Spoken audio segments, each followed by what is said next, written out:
अगर आपका अपलाइन आज के बाद कभी भी लगे कि उसने आपको कड़वा बोल दिया, कभी भी लगे कि उसने आपको डांट दिया, फटकार दिया, तो अपनी पीठ थपथपाना दोनों हाथों से और खुश हो जाना कि आज मेरे अपलाइन ने मुझे अपना बना लिया। डांट सहने के लिए तैयार रहो साहब। लोग बोलते हैं कि मेरी किस्मत में नहीं है।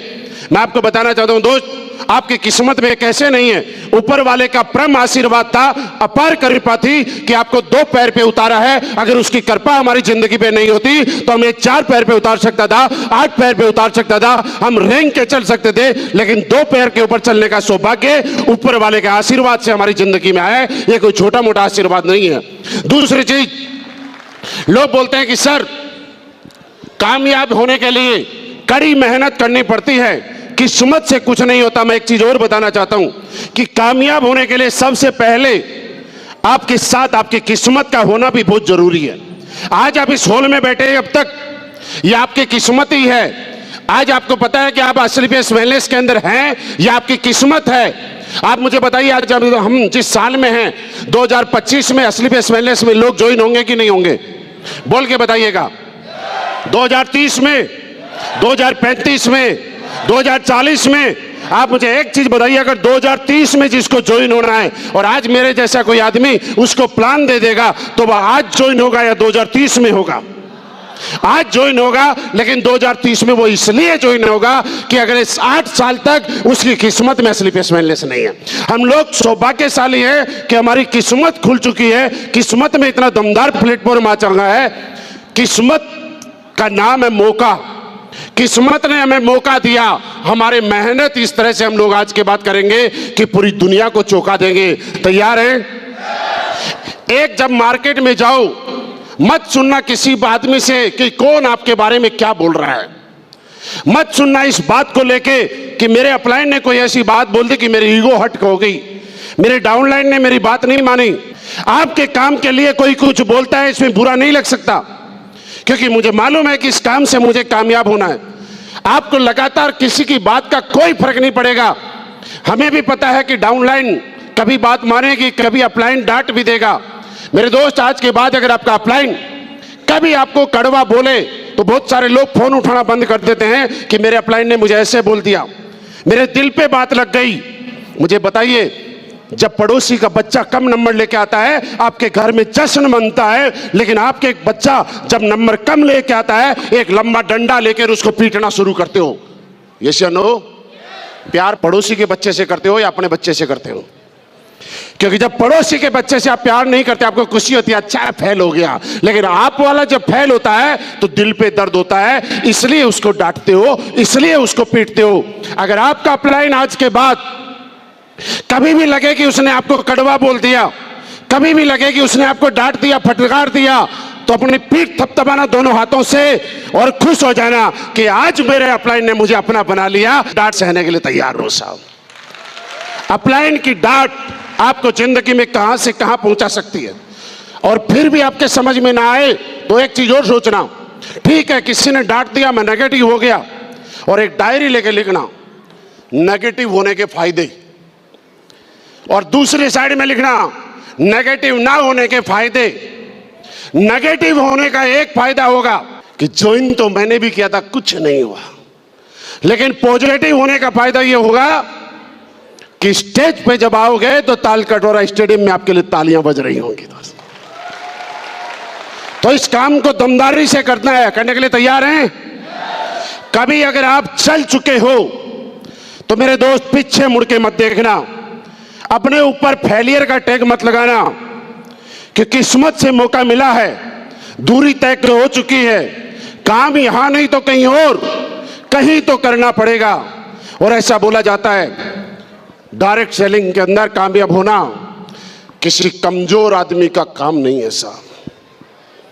या मैं यूं कहूं कि डायरेक्ट सेलिंग में कामयाब होना सिर्फ मर्दों का काम है।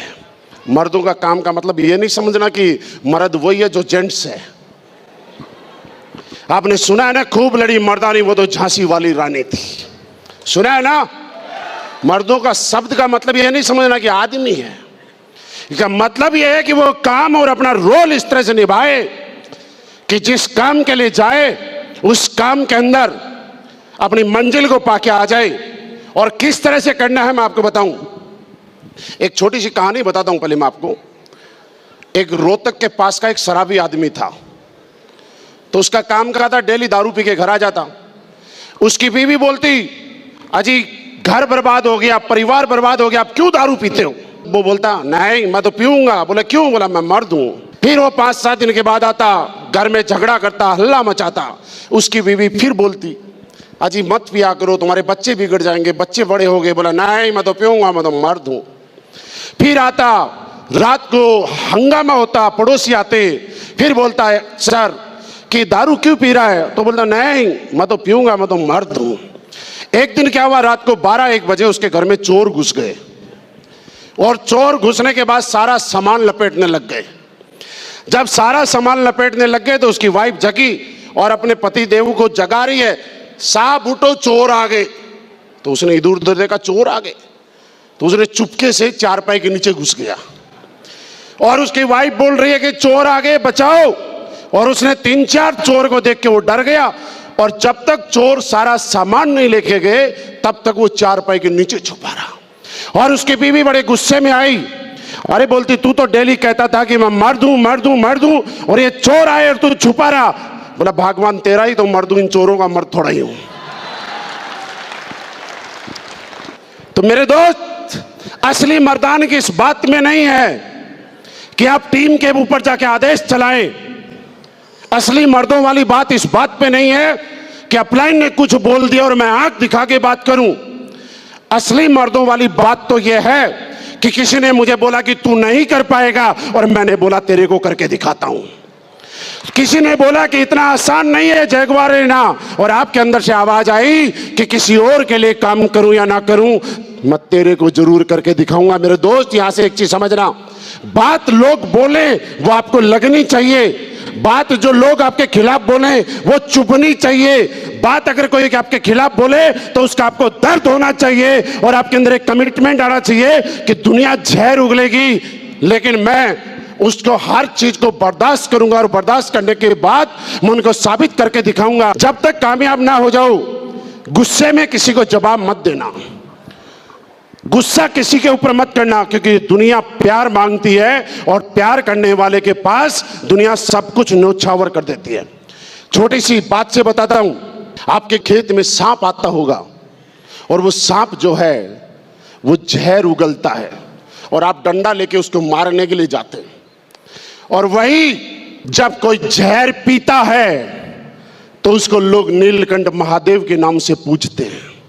जहर उगलने वाले पे डंडे बरसाते हैं, और जहर पीने वाले को पूजते हैं। अगर आज के बाद आपको चाहिए कि मेरी पहचान बने, तो किसी पे जहर उगलना नहीं, जहर पीना शुरू कर देना। एक दिन नीलकंठ महादेव की तरह आपकी भी पूजा होने शुरू हो जाएगी। तो किसी की बात का बुरा मत मानना दोस्त, आज तक मैंने कभी किसी की बात का बुरा नहीं माना, और आज मैं बताऊं कि मैं तो ये कह सकता हूं कि स्लीपियस वेलनेस जैसा प्लेटफॉर्म और संजीव सर का परम आशीर्वाद है कि मेरी जिंदगी में क्या से क्या हो गया।